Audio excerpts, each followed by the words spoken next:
सो hi everyone. तो students, आज के क्लास में आपका वेलकम है सभी बच्चों का, राइट। और आज हम कुछ इंपॉर्टेंट मिक्स एमसीक्यूज डिस्कस करने जा रहे हैं, राइट। तो सवाल नंबर 1 की तरफ मूव करते हैं। क्वेश्चन नंबर फर्स्ट है आपकी स्क्रीन पे ये। तो क्वेश्चन नंबर 1 बोल रहा है गो ओवर मीन्स। तो गो ओवर एक फ्रेजल वर्ब होती है और आपको इसका मीनिंग बताना है। सो गो ओवर मीन्स का क्या मतलब होता है? कंटिन्यू करना होता है, रिव्यू करना होता है, हार्मोनाइज मतलब एकता होती है, टर्मिनेट करना होता है, ठीक है। तो एक फ्रेजल वर्ब है छोटी सी। तो गो ओवर फ्रेजल वर्ब का क्या मीनिंग हो सकता है? इस मुहावरे का क्या, इडियम का मुहावरे का क्या मीनिंग हो सकता है? तो गो ओवर होता है बेसिकली रिव्यू करना। किसी चीज को जब आप रिव्यू करते हो, किसी चीज को आप दोबारा से उसकी जांच पड़ताल करते हो, रिव्यू करने को बोलते हैं go over. It's not continue, it is not harmonise, it is not terminate. Terminate समाप्त करना होता है, किसी चीज को फिनिश कर देना होता है। हार्मोनाइज मतलब एकता होती है। लेकिन गो ओवर फ्रेजल वर्ब का मतलब रिव्यू करने को बोलते हैं basically. Come to the question number second. To carry the day means what? To carry the day, to carry the day मतलब एक इडियम है। इसका क्या मीनिंग हो सकता है? टू रन अवे, दूर भाग जाना। To die while in service, to die while in service मतलब जब आप जॉब कर रहे हो उसमें आपकी डेथ हो जाती है। इसके लिए आपको मीनिंग बता देता हूं। इसका मीनिंग तो नहीं है ये, लेकिन इसके लिए एक इडियम होता है जब कोई पर्सन की डेथ ड्यूरिंग वर्किंग होती है, इसको बोलते हैं डाई इन हार्नेस। इसके लिए ये वाला इडियम याद रखना आपने, और ये पेपर में आता है, इंपॉर्टेंट है। डाई इन हार्नेस, अगर कभी ऐसा इडियम आ जाए डाई इन हार्नेस का मीनिंग पूछा हो तो आपने ये बी आंसर करके आना है पेपर में, ठीक है। डाई इन हार्नेस होता है जब कोई बंदा ऑफिस में जॉब कर रहा है और ऑफिस में ही उसकी ड्यूरिंग वर्किंग उसकी डेथ हो जाती है। जैसे लाल बहादुर शास्त्री थे, उनकी डेथ दफ्तर में हो गई थी, तो उनके ऊपर फिर एग्जाम्पल बनाते हैं हम, Lal Bahadur Shastri died in harness. तो ये मैंने अलग से एक इडियम आपको अटैच करके बता दिया। तो ये आया तो आंसर बी होगा। लेकिन टू कैरी द डे का मतलब टू सक्सीड होता है, कामयाब होने को बोलते हैं। To carry the day, to take an unimportant task, ये सारे आंसर नहीं बनेंगे, राइट। आंसर हमारे यहाँ पे डी है, दैट इज कामयाब होना, टू सक्सीड को बोलते हैं। लेकिन to die while in service के लिए मैंने मीनिंग आपको इडियम बता दिया, डाई इन हार्नेस होता है। थर्ड पे आ जाते हैं। Haul over the coal means, haul over the coals. Haul over the coals का मतलब होता है बेसिकली जब आप किसी को फटकार लगाते हो, डांटते हो, है ना। डांटने फटकारने को बोलते हैं रेप्रिमांड बोल सकते हो, स्कोल्ड बोल सकते हो। स्कोल्ड भी डांटना होता है, बड़ा कॉमन सा है। टॉक इरेलीवेंटली बिल्कुल गलत है। लाफ हार्टेडली ये भी रॉन्ग है। विदाउट होप बिल्कुल गलत है। ये डांटने को बोलते हैं बेसिकली, राइट। डांटने की इंग्लिश क्या होती है, मतलब इसके लिए इडियम क्या है? Haul over the coals, right. ये इडियम इसके लिए यूज किया जाता है। चौथे पे आ जाते हैं get into a soup. Get into a soup भी एक इडियोमेटिक एक्सप्रेशन है और इसका मतलब होता है, ये बेसिकली एक फ्रेज भी है, जैसे हम बोलते हैं in a soup, right. In a soup भी एक फ्रेज होती है और इसका मतलब होता है इन ट्रबल, मुसीबत में होना। इन अ सूप ये थोड़ा इडियोमेटिक लैंग्वेज है स्टूडेंट्स, और ये पेपर में एग्जामिनर का फेवरेट क्वेश्चन होता है। जो पेपर सेट होते हैं वो पेपर सेटर होते हैं, जो एग्जाम डालते हैं वो बेसिकली इन फ्रेजल वर्ब्स को काफी डालते हैं पेपर में, ताकि क्योंकि बच्चा यहाँ पे लैक करता है इन चीजों को करते हुए, राइट। तो आपको थोड़ी मेहनत करनी पड़ेगी। इन अ सूप का मतलब इन ट्रबल होता है। जैसे आप बोलते हो कि यार जब मैं मुसीबत में था तो मेरे दोस्त ने मेरी जो है बहुत हेल्प करी। So my friend helped me a lot when I was in a soup. In a soup मतलब सूप ये पीने वाला सूप नहीं है, ये इना सूप मतलब मुसीबत को बोलते हैं, राइट। तो माय फ्रेंड, आप बोल रहे हो my friend helped me a lot when I was in a soup. जब मैं मुसीबत में था तो मेरे दोस्त ने मेरी बहुत हेल्प करी।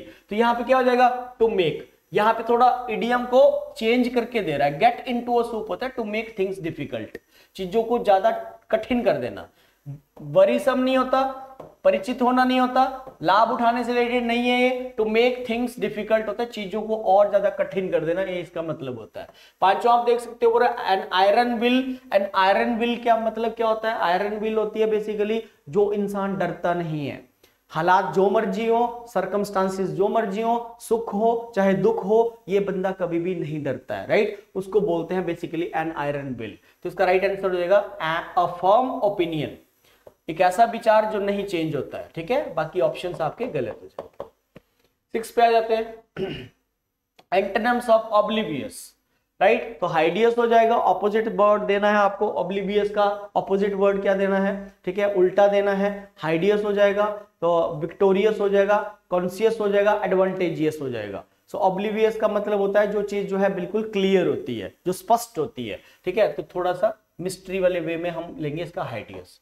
छिपाने वाली बात, राइट। उसके बाद इसका देखेंगे एंटोनिम्स ऑफ चैस्टेज, ठीक है। तो चैस्टेज का राइट ऑपोजिट क्या हो जाएगा, ठीक है। इसका मतलब होता है किसी की क्या करना, किसी की निंदा करना, किसी की क्रिटिसाइज करना, राइट। तो मतलब किसी की निंदा करने का ऑपोजिट क्या बनेगा, ऑपोजिट देना है हमें, रेसिस्ट होगा, प्रेफर होगा, रिपेल होगा, नहीं, प्रेज हो जाएगा, ठीक है। तो ये मतलब कंडेम्न करना होता है, किसी को आप जो है किसी की निंदा कर रहे हो, किसी की आप कंडेम्न कर रहे हो, किसी की आप जो है निंदा कर रहे हो, क्रिटिसाइज कर रहे हो, तो उसका प्रशंसा हो जाएगा। उसके बाद कंपेंडियम, कंपेंडियम का राइट ऑपोजिट बताना है। कंपेंडियम का राइट ऑपोजिट एक्सपेंशन होता है, रेफरेंस होता है, प्रिसाइज होता है, आउटलाइन होता है, राइट। सो कंपेंडियम वर्ड का मतलब होता है जब आप किसी चीज को छोटा कर देते हो, ब्रीफ कर देते हो, ब्रीफ कर देते हो। ब्रीफ मतलब अगर सिमिलर पूछा होता, सेम पूछा होता तो सी होता, क्योंकि प्रीसाइज आपको होता है, प्रेसी राइटिंग आती है, शॉर्ट करके लिखना होता है, तो प्रीसाइज कर देना, ठीक है, प्रीसाइज कर देना, प्रेसी राइटिंग इसी को बोलते हैं। या कॉन्ट्रैक्ट कर देना, कॉन्ट्रैक्ट भी वही होता है, छोटा कर देना, कॉन्ट्रैक्शन फॉर्म्स होती हैं जैसे कि, राइट। तो ये तो सिमिलर वर्ड है। ऑपोजिट क्या होगा, अब किसी छोटा करने की चीज का ऑपोजिट क्या बन जाएगा, ऑब्वियस है एक्सपैंड हो जाएगा, है ना। तो ए could be the right answer. Expansion होता है जिस चीज को आप फैलाते हो, जैसे आपने बिजनेस स्टार्ट किया और आपका बिजनेस काफी ग्रो कर गया और फिर आप जो उसको एक्सपेंशन बोलते हैं, एक्सपैंड हो गया आपका बिजनेस, राइट। उसके बाद नेक्स्ट देखें ब्यूकोलिक। ब्यूकोलिक बड़ा अच्छा वर्ड है, पेपर में पूछा जाता है ब्यूकोलिक, राइट। सो ब्यूकोलिक का राइट ऑपोजिट देना है। ब्यूकोलिक होता है जो बेसिकली आपने देखा होगा ना, जो भेड़े वगैरह चरवाते हैं ना, जो उनको क्या बोलते हैं उनको हिंदी में, ठीक है, जो भेड़े आगे चली होती हैं और एक चरवाता है भेड़ों को, है ना, तो उसको ब्यूकोलिक बोलते हैं। थोड़ा ये देहाती टाइप लोग होते हैं ब्यूकोलिक, ठीक है। तो रस्टिक हो सकता है, ऑपोजिट देना ना, ये तो क्रियूल होता है, डल हो जाएगा, ट्रैंक्विल शांत होता है, इसका आंसर होगा डी, फियर्स। मतलब जो थोड़ा, और इसमें कोई वर्ड बनता नहीं है, रस्टिक तो बिल्कुल क्रियूल नेचर को बोलते हैं, डल भी नहीं होगा, ट्रैंक्विल शांति को बोलते हैं। तो अगर ये देहाती टाइप है तो इसका फियर्स हो जाएगा, है ना। उसके बाद नेक्स्ट डिनाउमेंट। डिनाउमेंट का राइट बताना है आपको, डिनाउमेंट का सिनोनिम्स ऑफ डिनाउमेंट बताना है। क्लाइमैक्स होगा, सिस्टमेटिक होगा, इम्प्रॉपर होगा, ग्लोरियस होगा, राइट। तो ये क्वेश्चन आपको जो है, ये क्वेश्चन डिनाउमेंट का राइट सिमिलर देना है। तो क्लाइमैक्स होगा, सिस्टमेटिक होगा, इम्प्रॉपर होगा, ग्लोरियस होगा। तो ये होता है बेसिकली जो चीज जो बिल्कुल प्रॉपर वे में चलती है उसको बोलते हैं सिस्टमेटिक। उसके बाद वैलिडिक्टरी, 11वां सवाल है आपके सामने, वैलिडिक्टरी, है ना। आपने स्कूल में देखा होगा कि वैलिडिक्शन होता है, वैलिडिक्शन से ही वैलिडिक्टरी बनता है, ठीक है। जैसे मान लो 10th क्लास जाने वाली है तो 9th क्लास वाले उनको क्या देते हैं, फेयरवेल पार्टी। तो फेयरवेल देते हैं, तो फेयरवेल एक पार्टी होती है ना। फेयरवेल मतलब विदाई, विदाई समारोह बोलते हैं इसको बोलते हैं विदाई समारोह, विदाई समारोह, विदाई पार्टी देते हैं। तो फिर विदाई के लिए क्या होगा, इसका सिमिलर पूछा है, तो क्या ये हिचकिचाना होता है, ना जी। क्या ये मजाकिया होता है, बिल्कुल भी नहीं। डिसेप्शन मतलब धोखा देना होता है, ये डिसीव करना होता है, इस वर्ड का मतलब डिसीव करना होता है, चीट करना होता है। तो राइट आंसर होगा इसका टर्मिनल। आप जैसे कंप्यूटर पे कोई प्रोग्राम चलाते हो, ठीक है, आप काम कर रहे हो, लेकिन बाद में आप क्या कर देते हो, उस प्रोग्राम को टर्मिनेट कर देते हो, मतलब खत्म कर देना। सो विदाई समारोह मतलब 10th क्लास जब जा रही है तो उनका फिनिश हो गया पढ़ाई, तो 9th क्लास उनको फेयरवेल दे रही है, तो विदाई समारोह के से सिमिलर वर्ड यहाँ टर्मिनल बनता है। उसके बाद लैकोनिक। लैकोनिक का मतलब भी स्टूडेंट्स, ये भी इंपॉर्टेंट वर्ड है, ब्यूकोलिक और लैकोनिक, ये दोनों ही वर्ड बड़े इंपॉर्टेंट है, ध्यान रखने आपने। ब्यूकोलिक जो वर्ड कराया मैंने, जिसका फियर्स ऑपोजिट गया, देहाती जो लोग होते हैं, चरवाहे होते हैं, जैसे भेड़ों वगैरह को चराते हैं, उनको बोलते हैं ब्यूकोलिक, राइट। और लैकोनिक भी आपका जो है क्या होता है, कंसाइज होता है, छोटा करना होता है ये, ठीक है। कट कर देना, शॉर्ट कर देना, ब्रीफ कर देना, टू कंडेंस कर देना, मैंने और वर्ड भी आपको बता दिया, टू कंडेंस भी यही होता है, राइट। तो लैकोनिक का राइट कंसाइज होगा। उसके बाद 13वां मेडन स्पीच। मेडन स्पीच कौन सी स्पीच होती है, बड़ा इजी सा सवाल है, पता होगा आपको, जानते होंगे आप मेडन स्पीच। मेडन स्पीच होती है जो बिल्कुल पहली स्पीच होती है, जो फर्स्ट स्पीच होती है उसको बोला जाता है मेडन स्पीच, राइट। तो राइट आंसर हो जाएगा स्टूडेंट्स आपका सी। सुना होगा आपने, आता होगा आपको, मुझे लगता है आपको ये क्वेश्चन पक्का आता होगा, मेडन स्पीच, है ना। तो मेडन स्पीच होती है जो बिल्कुल पहली स्पीच होती है बंदे की, उसको बोलते हैं maiden speech. Build castles in the air, ये भी बड़ा इजी है, वैसे आपको आना चाहिए ये मुहावरा भी, ठीक है। Build castles in the air, सुना होगा आपने, हवाई किले बनाना, है ना। कई लोग होते हैं हवाई किले बनाते हैं, कैस्टल्स इन द एयर होता है हवा में, मतलब जिसको ऐसे भी बोलते हैं ख्याली पुलाव बनाना, है ना। ख्याली पुलाव बनाना मतलब ऐसे सोचता रहेगा इंसान, मैं ये करूंगा, मैं वो करूंगा, है ना। ऐसे मतलब आप हवाई किले बना रहे हो, राइट, हवा में बातें कर रहे हो, तो क्या हो जाएगा, डे ड्रीमिंग हो जाएगा। और क्या, डे ड्रीमिंग ही होगा आंसर इसका। टू टेल समबडी फॉर्मली और रूडली टू गो अवे, बिल्कुल गलत। To act suddenly without planning, नहीं, ऐसा कुछ नहीं होता। To be very upset by something that somebody says और डज, नहीं, ये बिल्कुल इरेलीवेंट ऑप्शंस हैं सारी। यहाँ पे जो राइट आंसर जाना था दैट इज डे ड्रीमिंग, तो दिन को ही आप सपने देख रहे हो, हवा में किले बना रहे हो, राइट। तो उसको बोलेंगे हम बेसिकली यहाँ पे build castles in the air. Die hard means क्या होता है, daydreaming, to tell somebody formally और rudely to go away, to act suddenly without planning, या अनविलिंग टू चेंज, है ना। डाई हार्ड होता है, हार्ड से समझ रहे होंगे आप, कठिन जो होता है बेसिकली, तो ये तो नहीं होते हैं, ठीक है। राइट आंसर इसका डी हो जाएगा, अनविलिंग टू चेंज, जो बदलता नहीं है। अनविलिंग मतलब जो अनिच्छुक होता है, डाई हार्ड मतलब जो कठिन होता है, जो कठोर रहता है, जटिल रहता है, कभी भी चेंज नहीं होता, बदलता नहीं है। सो अनविलिंग टू चेंज इसका राइट आंसर हो जाएगा। उसके बाद गिव अ हैंड विथ मतलब हाथ देना।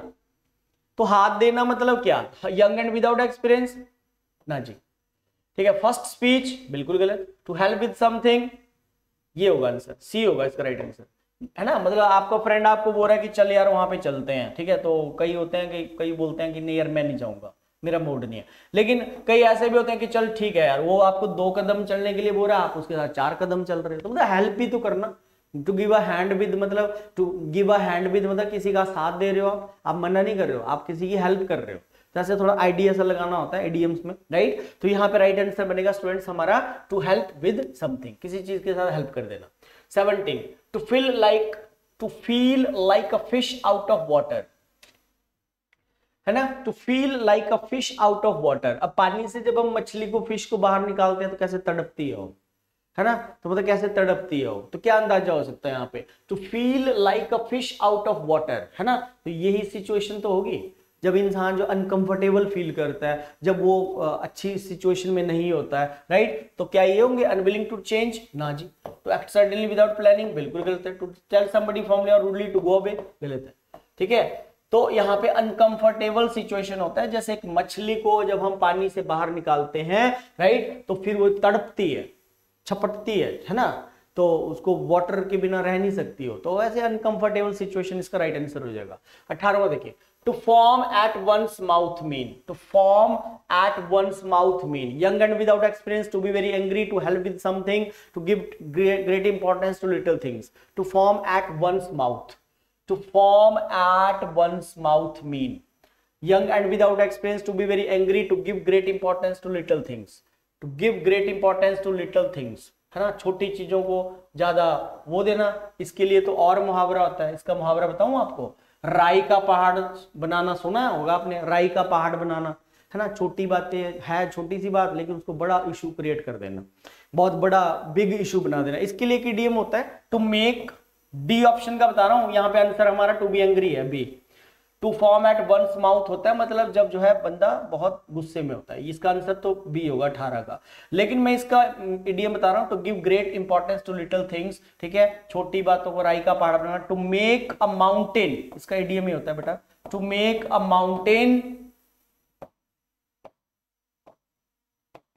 माउंटेन ऑफ अ मोल हिल,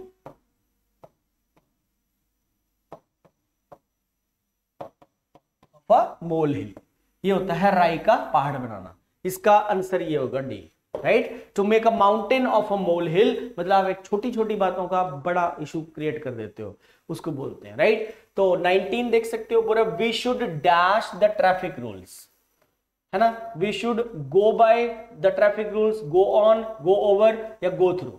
अब गो थ्रू तो नहीं आएगा, गो थ्रू तो ये होता है कि पेपर आ गया आपका यार थोड़ा गो थ्रू कर लो, है ना, कल आपका एग्जाम है तो टीचर भी बोलते हैं भाई बेटा जो भी पढ़ा है पूरी साल उसको गो थ्रू कर लो, मतलब रिवाइज करने को गो थ्रू बोलते हैं, राइट, कि जो कल आपका पेपर है तो कल आप जो आप एग्जाम में बैठने वाले हो तो आप चीजों को गो थ्रू कर, तो वी शुड गो ओवर आएगा, we should go over phrasal verb है, मतलब इसका हमें क्या करना चाहिए, पालन करना चाहिए। We should go over the traffic rules एक फ्रेजल वर्ब है जिसका मतलब है ओबे करना, ओबे करना मतलब हमें ट्रैफिक रूल्स को फॉलो करना चाहिए, राइट। तो ये था आज का, इसमें मैंने आपको 19 क्वेश्चन कराए और ज्यादा आज का ये जो सेशन रहा हमारा ये कंप्लीटली इडियम्स के ऊपर मैंने आपको ज्यादा बातें करवाई। इडियम्स बड़े इंपॉर्टेंट होते हैं, ठीक है, वन वर्ड भी थे इसमें, ठीक है, थोड़े से ब्लैंक्स करा दिए, राइट। तो मिलते हैं नेक्स्ट सेशन में, थैंक यू वेरी मच। आज के सेशन को से काफी चीजें आपने सीखी होंगी, थोड़ी वोकैबुलरी इसमें ज्यादा कराई, जैसे कि आपको इसमें ब्यूकोलिक और लैकोनिक ये दोनों ही वर्ड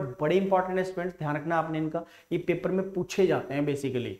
सो 19 क्वेश्चंस कर रहे हैं तो इनको थोड़ा आप रिवाइज करें, चीजों से सीखें और इनको आप अपने नोट्स बनाइए सेल्फ, ठीक है। जो इंपॉर्टेंट इडियम आ रहा है, जैसे मैंने 2-3 इडियम आपको ऐड भी करवाए, to make a mountain of the molehill एक नया करा दे, राई का पहाड़ बनाना, और टू डाई इन हार्नेस करवाया आपको अलग से। टू डाई इन हार्नेस होता है जब कोई पर्सन जो है जब किसी की डेथ ड्यूरिंग वर्किंग हो जाती है, जैसे Lal Bahadur Shastri died in harness, ये बड़ा इंपॉर्टेंट इडियम है, डाई इन हार्नेस, ध्यान रखना आपने, ये भी एग्जाम में आपके पूछा जाता है। तो आज के सेशन में इतना रहेगा, thank you very much, take care, see you.